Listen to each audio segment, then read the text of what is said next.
Selamat malam Bapak Ibu serta saudara-saudari sekalian. Marilah sebelum kita mengakhiri aktivitas kita di hari ini, kita merenungkan sebuah bagian firman Tuhan yang diambil dari Lukas pasal 6 ayat 35. Lukas pasal 6 ayat 35 demikian bunyi firman Tuhan. Tetapi kamu, kasihilah musuhmu dan berbuatlah baik kepada mereka, dan pinjamkan dengan tidak mengharapkan balasan. Maka upahmu akan besar, dan kamu akan menjadi anak-anak Allah yang Maha Tinggi. Sebab Ia baik terhadap orang-orang yang tidak tahu berterima kasih dan terhadap orang-orang jahat. Bapak Ibu serta saudara-saudari sekalian, kalau kita melihat Lukas 6 ayat 35 ini, tentu kita akan teringat kepada sebuah lagu yang kata-katanya berisi kasih ibu. Tak harap kembali kasih ibu kepada beta tak terhingga sepanjang masa. Hanya memberi tak harap kembali bagai sang surya menyinari dunia. Ini merupakan sebuah lagu yang mengingatkan kepada kita bagaimana orang tua kita, dalam bagian ini khususnya ibu kita terkasih, mengasihi kita dengan tanpa pamrih, dengan tanpa meminta kembali apa yang Ia berikan, yaitu kasih. Hal ini sebagaimana yang Tuhan ingatkan juga kepada kita lewat Lukas 65 ini. Mengasihi musuh, berbuat baik kepada mereka, pinjamkan dengan tidak mengharapkan balasan. Apa maksudnya kalau kita lihat di sini pinjamkan dengan tidak mengharapkan balasan?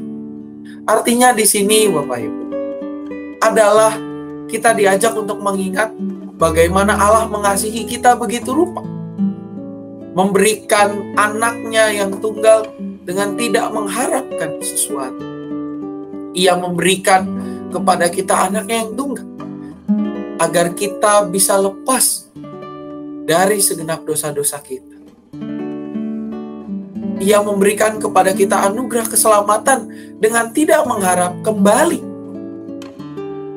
Adapun apa yang kita persembahkan kepada Tuhan itu adalah respons, bukan karena tuntutan Tuhan meminta kembali. Di dalam bagian inilah Yesus mengajarkan kepada kita bagaimana kasih yang utuh, yaitu kasih yang tidak mengharap kembali, dengan mengasihi musuh kita, bahkan mengasihi musuh kita dengan berbuat baik kepada mereka. Memberikan kasih Tuhan yang telah Ia berikan kepada kita, kepada mereka juga yang menurut hemat kita tidak layak mendapatkan kasih. Melalui bagian ini Tuhan mengajarkan kepada kita bahwa kasih yang Ia berikan tersedia bagi semua. Ia memberikan kasih itu dengan tidak mengharap kembali. Ia baik terhadap orang yang tidak tahu berterima kasih dan terhadap orang-orang jahat. Kasih Allah itu tersedia buat semua manusia. Dan melalui bagian ini kita diajak untuk meneladani kasih itu, menghidupi kasih yang tidak mengharap kembali. Mengasihi orang bukan bukan dengan motif untuk berharap bahwa orang itu akan mengasihi kita kembali, tetapi mengasihi orang karena motivasinya adalah karena Tuhan yang lebih dahulu mengasihi kita. Memberikan sesuatu penghargaan kepada orang lain bukan mengharapkan orang itu akan menghargai kita, tetapi berharap bahwa dia merasa dikasihi oleh Tuhan. Memberikan penghargaan bukan karena kita berharap orang itu menghargai kita kembali, tetapi memberi penghargaan karena mereka semua berharga di mata Tuhan. Marilah kita merenungkan bagian ini Bapak Ibu dengan mengintrospeksi diri kita. Apakah rasa hormat yang kita berikan selama ini kepada orang lain, kasih yang kita berikan, penghargaan yang kita ungkapkan, itu semua benar-benar sebuah ungkapan yang tulus, atau merupakan sesuatu yang ada harapannya di belakang agar kita bisa diterima, agar kita bisa dihargai, atau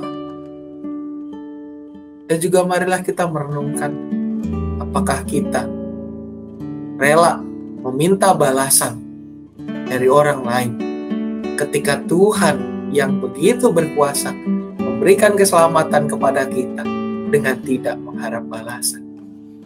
Marilah kita berdoa.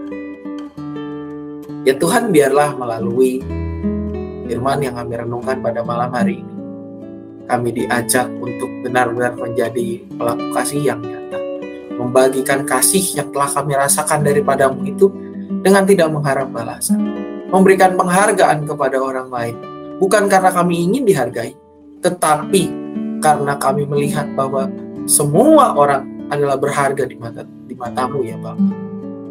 Semua orang berharga di matamu tanpa terkecuali.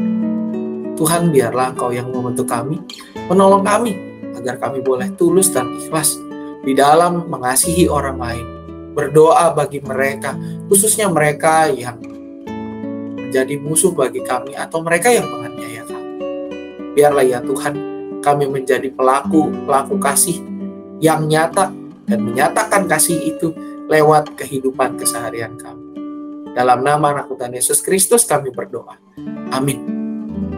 Umat yang dikasihi oleh Tuhan Yesus Kristus, mengingatkan bahwa pada hari Minggu kita akan kembali beribadah sebagaimana biasanya pada pukul 7 dan pukul 9. Dan juga kita bersyukur bahwa pada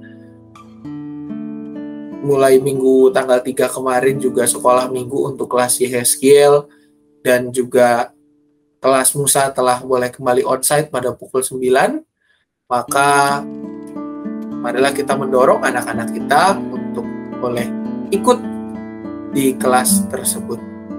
Kita juga bersyukur bahwa gereja kita sudah fasilitasnya lebih baik, khususnya untuk anak-anak kita. Marilah kita mendorong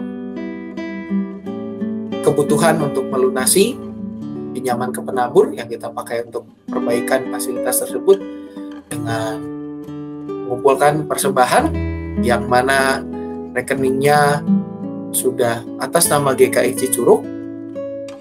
Rekening untuk persembahan dapat Bapak Ibu lihat di dalam tayangan berikut ini.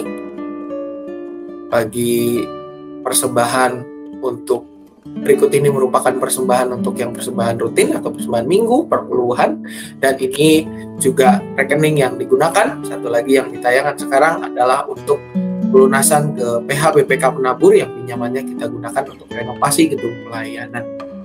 Marilah kita terus mendukung dalam doa dan juga kita terlibat di dalam pengumpulan dana ini, dan biarlah kita semua tetap hidup di dalam kasih Tuhan yang senantiasa menolong kita untuk menjadi pelaku-pelaku kasih-Nya yang nyata di tengah dunia.